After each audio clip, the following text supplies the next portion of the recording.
नमस्कार दोस्तों, आपका स्वागत है आपके अपने चैनल स्टडी वाइन्स ऑफिशियल पर। तो आज की इस वीडियो में हम मगध महाजनपद के उत्कर्ष के बारे में पढ़ेंगे। इससे पिछली वीडियो में मैंने आपको 16 महाजनपदों की राजधानी और उनकी भौगोलिक स्थिति के बारे में बताया था।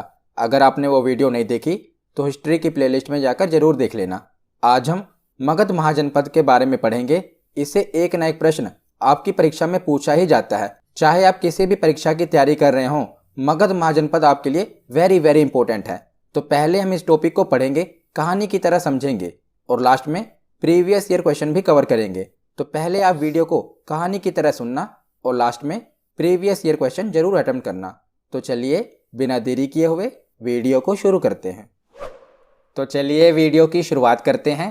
तो जैसा कि मैंने आपको पहले बताया था कि वैदिक सभ्यता के बाद 16 महाजनपद देखने को मिले और सभी 16 महाजनपदों में राजनीतिक और आर्थिक संघर्ष का दौर चल रहा था। सभी महाजनपद अपनी सीमा का विस्तार चाहते थे, पर जो मगध महाजनपद था इन सभी महाजनपदों में से उभर कर आया और अपनी भौगोलिक स्थिति, राजनीतिक और आर्थिक स्थिति के कारण ये सबसे शक्तिशाली महाजनपद बन गया। कौन सा? मगध महाजनपद। ये 16 महाजनपदों में से सबसे शक्तिशाली महाजनपद बन गया और आज हम इसी मगध महाजनपद के बारे में पढ़ेंगे, क्योंकि इसी से आपकी परीक्षा में प्रश्न बनते हैं। तो मगध प्राचीन 16 महाजनपदों में से एक था और यह सबसे शक्तिशाली महाजनपद था। महाभारत से हमें यह जानकारी मिलती है कि मगध पर सबसे पहले वृहद्रथ वंश का शासन था, जिसके संस्थापक वृहद्रथ थे और इस वंश का सबसे प्रतापी शासक जरासंध था। आपने महाभारत में देखा होगा कि भीम के साथ जरासंध का मल्ल युद्ध हुआ था, तो यह सबसे प्रतापी शासक था वृहद्रथ वंश का। परंतु इसका हमें कोई ऐतिहासिक प्रमाण नहीं मिलता। मतलब कि धार्मिक पुस्तकों में तो ये लिखा हुआ है कि सबसे पहले शासक था वृहद्रथ, पर कोई ऐतिहासिक प्रमाण नहीं मिलता। जो ऐतिहासिक प्रमाण है वो हर्यक वंश का मिलता है कि मगध पर सबसे पहले हर्यक वंश का राज था। वो हम आगे पढ़ेंगे। पर अगर हम महाभारत से देखें तो महाभारत में हमें यह जानकारी मिलती है कि सबसे पहले मगध पर किस वंश का शासन था, तो बृहद्रथ वंश का शासन था, जिसका संस्थापक था वृहद्रथ और सबसे प्रतापी शासक था जरासंध। तो मगध मैंने आपको बताया कि सबसे शक्तिशाली महाजनपद बन गया। तो मगध सबसे शक्तिशाली महाजनपद क्यों बन गया, इसके कुछ प्रमुख कारण देख लेते हैं। तो सबसे पहला कारण है विस्तृत उपजाऊ मैदान। तो जो मगध महाजनपद था, इसकी जो भौगोलिक स्थिति थी, ये नदियों से घिरा हुआ था। गंगा नदी, सोन नदी, गंडक नदी, इन नदियों से घिरा हुआ था। तो जो वहाँ की जो जमीन थी वो काफी उपजाऊ थी, विस्तृत उपजाऊ मैदान था। दूसरा है प्राकृतिक सुरक्षा। तो जो मगध महाजनपद था, इसकी भौगोलिक स्थिति ऐसी थी कि इसे प्राकृतिक सुरक्षा मिलती थी। कैसे? इसके दक्षिण में विंध्याचल पर्वत था, उत्तर में देखा जाए तो गंगा नदी थी, पूर्व में देखा जाए तो फाल्गु जैसी नदियां थीं और पश्चिम में सोन नदी थी। मतलब कि नदियों से घिरा हुआ था और दक्षिण में पर्वतों से घिरा हुआ था, जिस कारण इसे एक प्राकृतिक सुरक्षा मिलती थी। और तीसरा कारण है खनिज संसाधनों की उपलब्धता, जिस कारण मगध महाजनपद और तेजी से शक्तिशाली बना। चौथा कारण है व्यापार में वृद्धि। हमने पढ़ा है कि यहाँ की जमीन काफी उपजाऊ थी, तो कृषि की पैदावार काफी होती थी, तो दूसरे महाजनपदों में भी इसका व्यापार होता था, तो व्यापार में वृद्धि भी इसका प्रमुख कारण है। पांचवा कारण है वन क्षेत्र तथा हाथियों की उपलब्धता। तो उस समय मगध महाजनपद में सबसे ज्यादा हाथी हुआ करते थे, क्योंकि वहां के वनों में हाथी पाए जाते थे, तो सबसे ज्यादा मगध महाजनपद में हाथियों की उपलब्धता होती थी। छठा कारण है कृषि में लोहे का उपयोग, जिसके कारण इनकी कृषि और तेजी से आगे बढ़ी। धान की रोपाई की पद्धति का विकास। तो जैसा कि हमने पढ़ा कि जो मगध महाजनपद है ये नदियों से घिरा हुआ था और धान को पानी की जरूरत होती है, तो धान की रुपाई की पद्धति का विकास भी मगध महाजनपद में हुआ था, जिस कारण मगध महाजनपद सबसे शक्तिशाली महाजनपद बन गया। क्योंकि आप देख ही रहे हैं कि यहाँ की जमीन उपजाऊ होने के कारण, व्यापार अच्छा होने के कारण आर्थिक स्थिति का भी विकास हुआ और प्राकृतिक सुरक्षा के कारण ये हमलों से भी बचा, जिस कारण यहाँ पर राजनीतिक स्थिरता भी रही, जिस कारण मगध महाजनपद सबसे शक्तिशाली महाजनपद बन गया। तो ऐतिहासिक प्रमाणों के अनुसार मगध महाजनपद पर कुल 7 राजवंशों ने शासन किया। हमने पीछे देखा था कि महाभारत में हमें यह प्रमाण मिलता है कि सबसे पहले वृहद्रथ वंश ने शासन किया, पर अगर हम ऐतिहासिक प्रमाणों पर चले तो सबसे पहले किस वंश ने शासन किया? हर्यक वंश ने। कुल 7 राजवंशों ने शासन किया था। ये आपको याद होने चाहिए कि किन किन राजवंशों ने शासन किया था। आज हम ऊपर वाले 3 यानी कि हर्यक वंश, शिशुनाग वंश और नंद वंश के बारे में पढ़ेंगे, तो आपको क्रम से याद होना चाहिए। तो इसकी एक ट्रिक है, हो सकता है आपने पढ़ी हो, हसीन माशूक सात। क्या है? हसीन माशूक सात। ये इसकी ट्रिक है, जिससे आपको क्रम में याद रहेगा कि मगध महाजनपद पर किस किस वंश का अधिकार रहा। तो सबसे पहले मगध महाजनपद पर हर्यक वंश ने शासन किया। दूसरे नंबर पर शिशुनाग वंश ने शासन किया। तीसरे नंबर पर नंद वंश ने शासन किया। चौथे नंबर पर मौर्य वंश ने शासन किया। पांचवें नंबर पर शुंग वंश ने शासन किया। छठे नंबर पर कण्व वंश ने शासन किया और सातवें नंबर पर सातवाहन वंश ने शासन किया। तो ये क्रम वाइज हैं, आपको याद होना चाहिए। जनपद एक ही है, मगध महाजनपद, पर मगध महाजनपद पर अलग अलग समय पर इन 7 राजवंशों ने शासन किया। तो इन सभी वंशों ने मगध महाजनपद पर शासन किया अलग अलग समय पर सबसे पहले हर्यक वंश ने शासन किया। तो हर्यक वंश में भी अलग अलग राजा हुए होंगे, इनका एक वंश चला होगा। उसके बाद अगला वंश आया होगा शिशुनाग वंश, तो इनके अलग अलग राजा हुए। तो सबसे पहले देखते हैं हर्यक वंश। आज के इस वीडियो में हम हर्यक वंश, शिशुनाग वंश और नंद वंश, इन तीनों वंशों को कवर करेंगे। तो शुरुआत करते हैं हर्यक वंश से। तो हर्यक वंश को शुरू करने से पहले हम देख लेते हैं कि हर्यक वंश में किन किन राजाओं ने शासन किया। तो सबसे पहले आपको याद होना चाहिए कि मगध महाजनपद में कितने राजवंशों ने शासन किया? 7 राजवंशों ने। सबसे पहला है हर्यक वंश। तो हर्यक वंश में 4 राजाओं ने शासन किया। तो 544 ईसा पूर्व से लेकर 412 ईसा पूर्व तक हर्यक वंश का शासन रहा। तो सबसे पहले इसके राजा बने बिंबिसार। तो बिंबिसार के बाद उनका पुत्र बना राजा अजातशत्रु। अजातशत्रु के बाद उदयन बने राजा और उदयन के बाद नागदशक। ये 4 राजा थे हर्यक वंश के। और नागदशक के बाद अगला वंश शिशुनाग वंश की स्थापना हुई। तो हर्यक वंश में कितने राजा थे? 4, बिंबिसार, अजातशत्रु, उदयन और नागदशक। अब हम इन राजाओं के बारे में पढ़ते हैं। तो शुरुआत हम करते हैं बिंबिसार से। तो बिंबिसार ने 544 ईसा पूर्व से लेकर 492 ईसा पूर्व तक शासन किया। तो बिंबिसार ने ही हर्यक वंश की स्थापना की। सबसे पहले मगध महाजनपद पर किस वंश ने शासन किया? हर्यक वंश ने शासन किया। तो हर्यक वंश की स्थापना किसने की थी? बिंबिसार ने की थी। बिंबिसार को ही हर्यक वंश का संस्थापक माना जाता है। इसने अपनी प्रारंभिक राजधानी गिरिब्रज को बनाया, पर बाद में इसने राजगृह को अपनी राजधानी बनाया। पहले किसको बनाया था? गिरिब्रज को, और बाद में राजगृह को अपनी राजधानी बना दिया। राजगृह का मतलब है राजाओं का रहने का ग्रह, जहां पर राजा रहते हैं। तो बिंबिसार ने अपनी राजधानी राजगृह को बनाया था। और बिंबिसार ने विवाह के माध्यम से दहेज के रूप में लिए गए क्षेत्र से अपने साम्राज्य का विस्तार किया। वेरी इंपॉर्टेंट, कई बार एग्जाम में पूछा गया है कि किस शासक ने दहेज के रूप में लिए गए क्षेत्र से अपने साम्राज्य का विस्तार किया? तो वो था बिंबिसार। तो बिंबिसार क्या करता था? जिससे इसको अपने मैत्रीपूर्ण संबंध बनाने होते थे ना, ये उनकी राजकुमारियों से विवाह कर लेता था। तो उसके बाद क्या करता था? उनके साम्राज्य को अपने में मिला लेता था, नहीं तो उनसे अपने मैत्रीपूर्ण संबंध बना लेता था। तो बिंबिसार ने 3 विवाह किए थे। सबसे पहला विवाह कौशल राज की पुत्री और प्रसेनजीत की बहन महाकौशला देवी से किया था। इस विवाह से बिंबिसार को दहेज में काशी प्रांत मिला।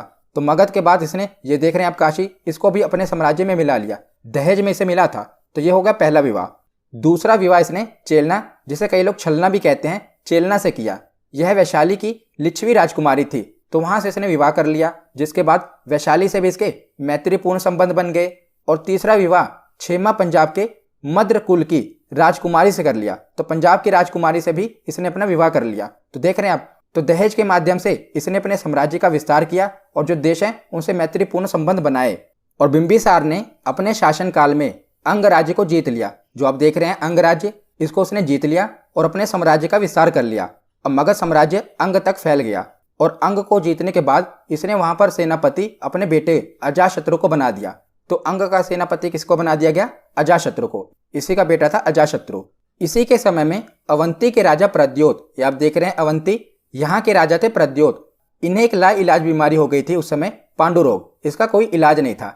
अवंती के वैद्य ने भी कह दिया था कि अब राजा कुछ ही समय के मेहमान हैं। तो जब बिंबिसार को इस बात का पता चला कि अवंती के राजा को लाइलाज बीमारी हो गई है, तो इसने अपने राजवैद्य, जिसका नाम था जीवक, ये जरूर याद रखेगा।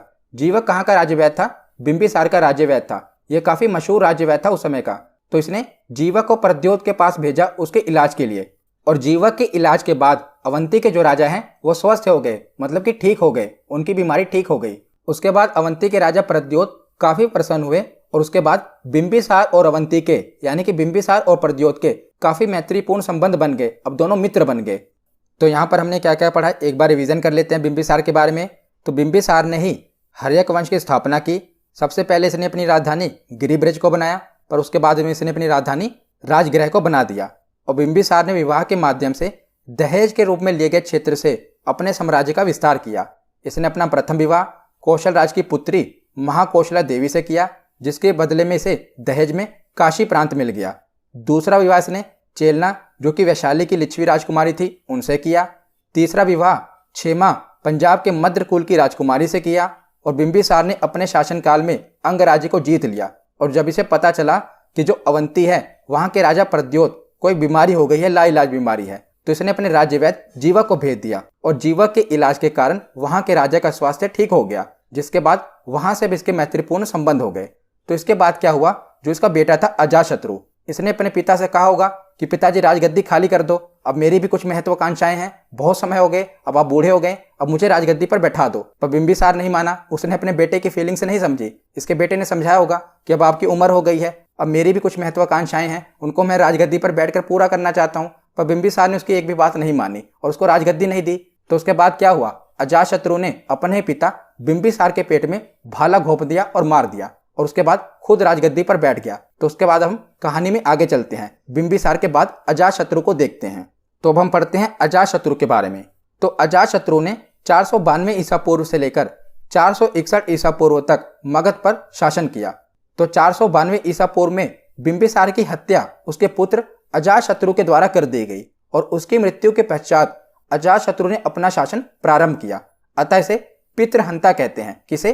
अजातशत्रु को पितृहंता कहा जाता है। यहाँ तक कि जो ये पूरा हर्यक वंश है, इसे पितृहंता कहा जाता है। आगे हम पढ़ेंगे कि इसके बेटे ने भी इसकी हत्या कर दी, तो इसीलिए पूरे हर्यक वंश को ही पितृहंता कहा जाता है।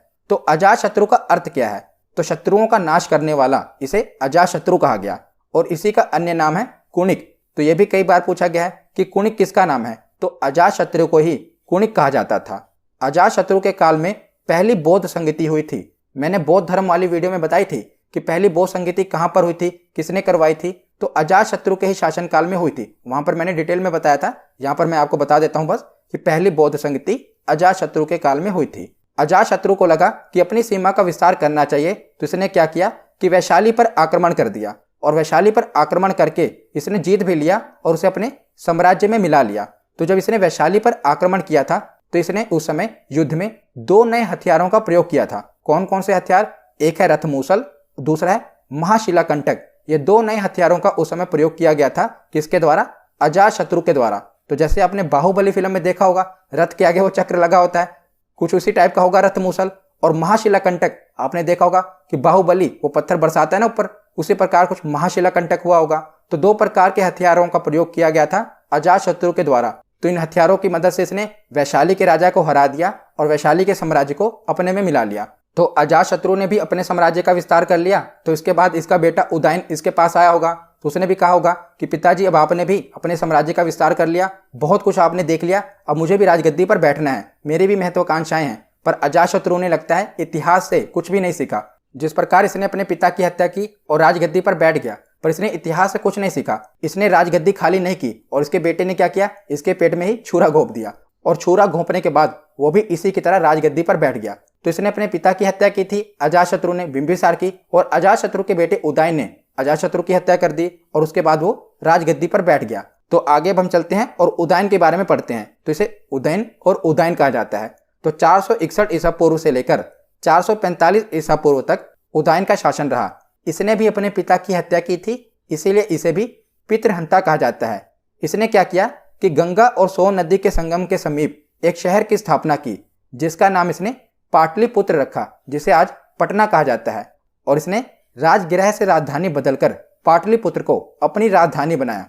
वेरी वेरी इंपॉर्टेंट, ना जाने कितनी बार एग्जाम में पूछा गया है कि पाटलिपुत्र को सबसे पहले किसने अपनी राजधानी बनाया था, तो उदयन ने सबसे पहले पाटलिपुत्र को अपनी राजधानी बनाया था, क्योंकि पाटलिपुत्र की स्थापना ही इसने की थी और सबसे पहले इसने ही पाटलिपुत्र को अपनी राजधानी बनाया था। याद रखिएगा, बहुत बार एग्जाम में पूछा गया है।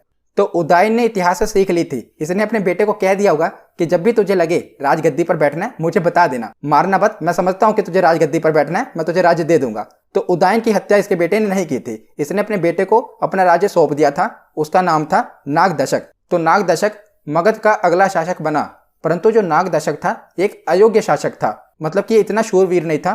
तो उसके ही सेनापति शिशुनाग ने इसकी हत्या कर दी। इसका सेनापति था किसका? नागदशक का सेनापति था शिशुनाग। इसने अपने ही राजा की हत्या कर दी और हत्या करने के बाद एक नए वंश की स्थापना की जिसका नाम था शिशुनाग वंश। तो शिशुनाग वंश क्यों था? क्योंकि शिशुनाग ने ही इस वंश की स्थापना की थी। तो अब हम आगे चलते हैं शिशुनाग वंश पर। तो हमने हर एक वंश के बारे में पढ़ लिया। सबसे पहले हमने देखा बिंबिसार, बिंबिसार के बाद उसका बेटा आया अजातशत्रु, अजातशत्रु के बाद उसका बेटा है उदयन, उदयन के बाद उसका बेटा नागदशक। नागदशक ने कोई ऐसे महत्वपूर्ण कार्य नहीं किए जो आपके एग्जाम में पूछे जाते हैं, तो इसीलिए नागदशक की जो हत्या है उसके सेनापति किसने कर दी? शिशुनाग ने। उसके बाद कौन सा वंश चला? शिशुनाग वंश। तो अब हम शिशुनाग वंश के बारे में पढ़ते हैं।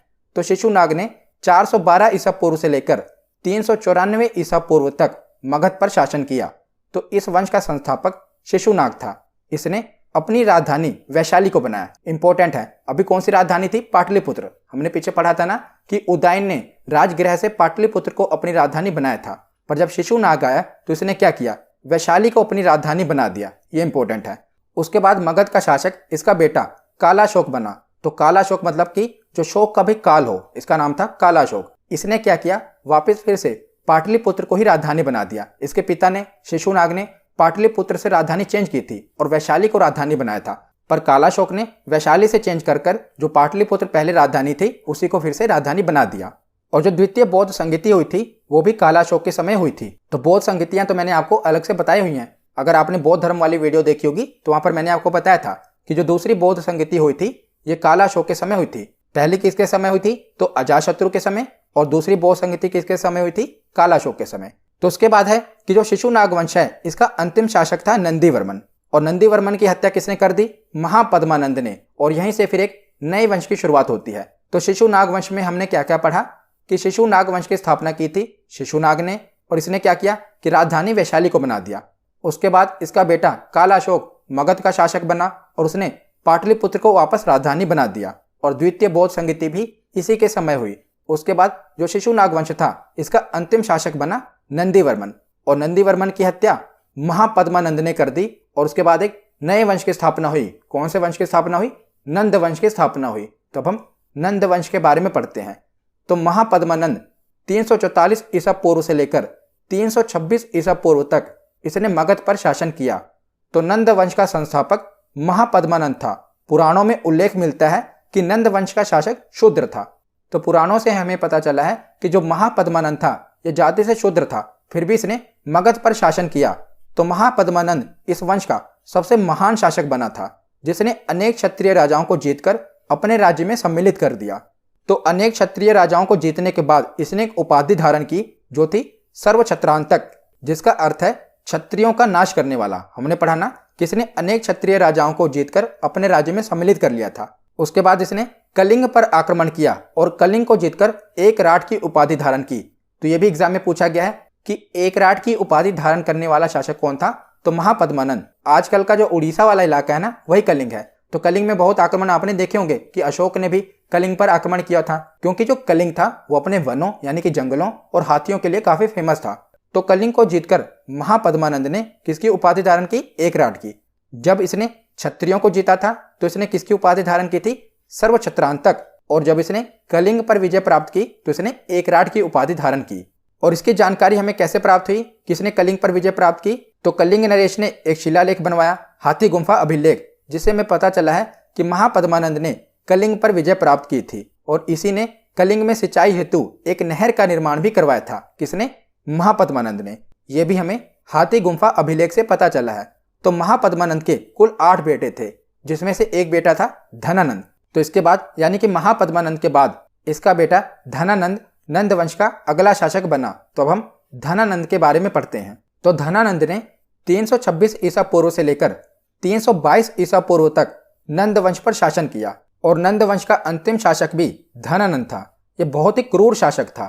और धनानंद सिकंदर के समकालीन था, मतलब कि जिस समय सिकंदर था ना उसी समय धनानंद भी शासन कर रहा था। इसी के समय में 326 ईसा पूर्व में मैसिडोनिया के शासक सिकंदर ने पश्चिमोत्तर भारत पर आक्रमण कर दिया था। किसके समय में? धनानंद के समय में। धनानंद उस समय मगध का शासक था। उसी समय सिकंदर ने आक्रमण किया था भारत पर, और इसने अपने दरबार से चाणक्य का अपमान करके निकाल दिया था। तो क्या हुआ? जब चाणक्य को पता चला ना कि सिकंदर भारतवर्ष पर आक्रमण करने वाला है, तो चाणक्य मगध के राजा धनानंद के पास गए, क्योंकि उस समय मगध ही सबसे शक्तिशाली महाजनपद था। तो चाणक्य धनानंद के पास गए और धनानंद को बताया कि महाराज, यूनानी हम पर आक्रमण करने वाले हैं, कुछ करो। पर जो धनानंद था बहुत ही अहंकारी था, उसने चाणक्य का अपमान कर दिया और अपने सैनिकों से कहा कि इस ब्राह्मण की जो शिखा है, यानी कि जो उनकी चोटी है, उसको खोलकर धक्के मारकर बाहर निकाल दो। उस समय चाणक्य ने भी धनानंद से कहा था कि मैं अपनी शिखा को तब तक नहीं बांधूंगा जब तक मैं तुम्हें मगध की राजगद्दी से उखाड़ कर फेंक ना दूं, तब तक मैं अपनी शिखा को नहीं बांधूंगा। और उसके बाद वो वापस तक्षशिला की ओर लौट गए। फिर आपको पता ही है कि चाणक्य ने अपने प्रिय शिष्य चंद्रगुप्त मौर्य के सहयोग से धनानंद पर आक्रमण करके उसे पराजित किया और उसके बाद मौर्य वंश की स्थापना हुई। तो ये मौर्य वंश अब हम आगे पढ़ेंगे। इससे पहले हम जो यूनानियों ने आक्रमण किया, सिकंदर ने आक्रमण किया, उसे देख लेंगे। उसके बाद हम मौर्य वंश के बारे में पढ़ेंगे। तो यहाँ पर हमारा थ्योरी सेक्शन कंप्लीट होता है। अब हम प्रीवियस ईयर क्वेश्चन देखते हैं। तो पहला प्रश्न है कि किस शासक ने गंगा एवं सोन नदियों के संगम पर पाटलिपुत्र नामक नगर की स्थापना की थी? तो पाटलिपुत्र की स्थापना किसने की थी? तो इसका सही जवाब होगा ऑप्शन बी, उदयन ने। अगला प्रश्न है कि हर्यक वंश के किस शासक को कुणिक कहा जाता है? तो किस शासक को कुणिक कहा जाता है? इसका सही जवाब होगा अजातशत्रु, ऑप्शन सी इसका सही जवाब है। अगला प्रश्न है कि नंद वंश का संस्थापक कौन था? तो नंद वंश का संस्थापक था महापद्मनंद, ऑप्शन ए इसका सही जवाब होगा। अगला प्रश्न है कि महाकाव्यों के अनुसार मगध की स्थापना किसने की थी? तो यहाँ पर लिखा है महाकाव्य, यानी कि महाभारत के अनुसार मगध की स्थापना किसने की थी? तो इसका सही जवाब होगा बृहद्रथ, ऑप्शन ए इसका सही जवाब है। अगला प्रश्न है कि हर्यक वंश का संस्थापक कौन था? तो हर्यक वंश का संस्थापक था ऑप्शन सी बिंबिसार। अगला प्रश्न है कि पाटलिपुत्र को मगध की राजधानी किसने बनाई थी? तो पाटलिपुत्र को मगध की राजधानी बनाया था उदयन ने, ऑप्शन डी इसका सही जवाब होगा। अगला प्रश्न है कि वो कौन सा पहला भारतीय राजा था जिसने अपने आप को शक्तिशाली बनाने के लिए वैवाहिक गठजोड़ की शुरुआत की थी? तो इंपॉर्टेंट क्वेश्चन है, बताइए इसका जवाब क्या होगा? तो इसका सही जवाब है ऑप्शन बी, बिंबिसार। तो बिंबिसार ने दहेज के रूप में मिले हुए क्षेत्र से अपने साम्राज्य का विस्तार किया था, ऑप्शन बी इसका सही जवाब है। अगला प्रश्न है कि बौद्ध ग्रंथ अंगुत्तर निकाय से कितने महाजनपदों का उल्लेख मिलता है? तो अंगुत्तर निकाय से पिछली वीडियो में मैंने आपको बताया था कितने महाजनपद हैं, ऑप्शन सी 16 महाजनपदों का उल्लेख मिलता है। अगला प्रश्न है कि भारत पर आक्रमण करने वाला सिकंदर मूलतः कहाँ का शासक था? तो सिकंदर मूलतः कहाँ का शासक था? मैसिडोनिया का। अगली वीडियो में मैं आपको सिकंदर के बारे में ही बताऊंगा। उसके बाद अगला प्रश्न देखते हैं। तो अगला प्रश्न है सूची 1 को सूची 2 से सुमेलित कीजिए। तो सूची 1 में शासक दिए हुए हैं और सूची 2 में वंश दिया हुआ है। तो आपको बताना है कि कौन सा शासक किस वंश से संबंधित है। तो पहले है बिंबिसार, दूसरे हैं कालाशोक और तीसरे हैं महापद्मनंद। तो बिंबिसार किस वंश के शासक थे? हर्यक वंश के। कालाशोक किस वंश के शासक थे? शिशुनाग वंश के। और महापद्मनंद नंद वंश के। तो इसका तो आमने सामने ही दिया हुआ है, यानी कि ए का 1, बी का 2, सी का 3। तो ऑप्शन ए इसका सही जवाब होगा। आज का आखिरी प्रश्न है कि महाभारत काल में पांडवों ने अपना अज्ञातवास विराट नगर में बिताया था, यह किस महाजनपद की राजधानी थी? तो मैंने पिछली वीडियो में आपको सभी महाजनपदों की राजधानी बताई थी। तो बताइए विराट नगर किस महाजनपद की राजधानी थी? तो इसका सही जवाब होगा ऑप्शन ए, मत्स्य महाजनपद की। तो आज की ये वीडियो यहीं पर खत्म होती है। कैसी लगी ये वीडियो कमेंट सेक्शन